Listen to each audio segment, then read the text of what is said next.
ومناخيري.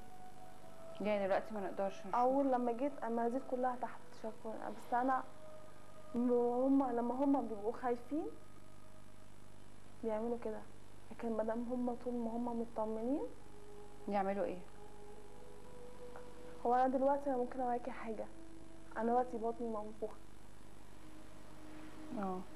بطني بتعلى لدرجه ان واحده حامل في 9 اشهر او اكتر.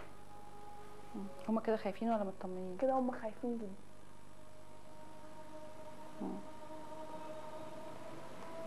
والدم ده ينزل امتى؟ الدم ده بينزل عشان خاطر يخوف اللي قدام مني. يعني مثلا لو جايه لحد لاول مره يلعبوا في النقطه دي. انا دلوقتي لو قاعده قدام مدام ريهام لقيتها بيحصل فيها حاجه غريبه، انا كده هخاف منك. صح ولا لا؟ بس انا ما بخافش. والله ما هي كده بقى. ما بيلعب كل واحد، هما تحس ان هما كل واحد عارف ايه اللي قدامه.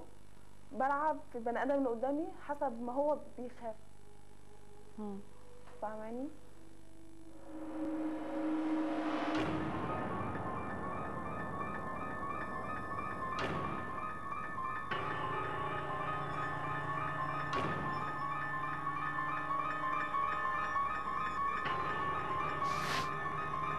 اهزمهم وانصرنا عليهم، اهزمهم وانصرنا عليهم.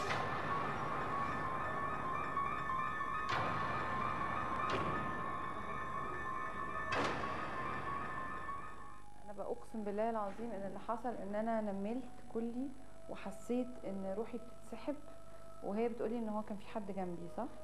كان ايه؟ كان قاعد جنبي كان واقف جنبي، وانا حسيت ان روحي بتتسحب وما وقفناش طبعا آية الكرسي. انا بنمل تاني. هو انا في خطر عليا لو هي عليها حاجه، بس انا حاسه روحي بتتسحب وبنمل كلي. روحي بتتسحب دي انا قلقانه وخايفه. لا لا لا لا لا، ده زي ما والله العظيم اقسم بالله، لا ده زي ما يكون تأثير تنميل. ايوه هو تنميل صح. لا بس ده في لحظه، ده انا فضلت طول اللقاء عاديه. اول ما هي قالت يا جماعه ما حدش يقرا قرآن، انا حصلت لي دي وراحت. طيب هو حتى لو في حاجه انا ما بخافش خالص. واحنا الدم ابتدى ينزل اهو من عينيها، وممكن ينزل بقى من مناخيرك، ممكن ينزل من ودانك، ممكن ينزل من اي حاجه. والشيخ عمرو اهو سمعنا، عشان احنا مش عايزين نعمل مقدمه، عايزين على طول نقرا القرآن.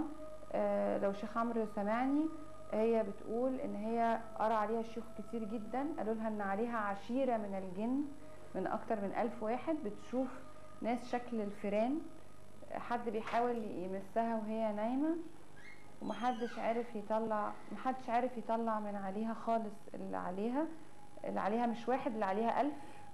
وهي بتقول ان هي كانت شايفاه جنبي دلوقتي. ما ينفعش يبقى فيه 1000. ممكن اصدق حواليا 1000 لكن جوايا 1000 لا لا، واحد عايز يتجوزها. اسمه ايه؟ وسطاف. اسمه وسطاف. طيب احنا شيخ عمرو، احنا في اي خطر علينا؟ طب حد يجيب لنا حاجه تقرا. اولا احنا دلوقتي ما بنعملش دجل وشعوذه، احنا في ازمه عند حد وراحت لاطباء كتير. مش ممكن يكون الاحساس اللي حاسه كل الاوردر احساس غلط في نفس. احنا كلنا حسينا في نفس الوقت ان في حاجه غلط، وقفنا التصوير. يعني كلنا نملنا في نفس اللحظه. انا مش خايفه والله. انا بس بقول احنا قراءه القرآن عمرها ما بتبقى حاجه غلط. يعني لو طلعنا من هنا هنودي برضو الدينا لدكتور نفسي ونشوف ده ايه. ممكن يكون شيزوفرينيا، ممكن يكون اي حاجه. يعني لان انا كملت قرايه قرآن الحقيقه وما حصلش حاجه.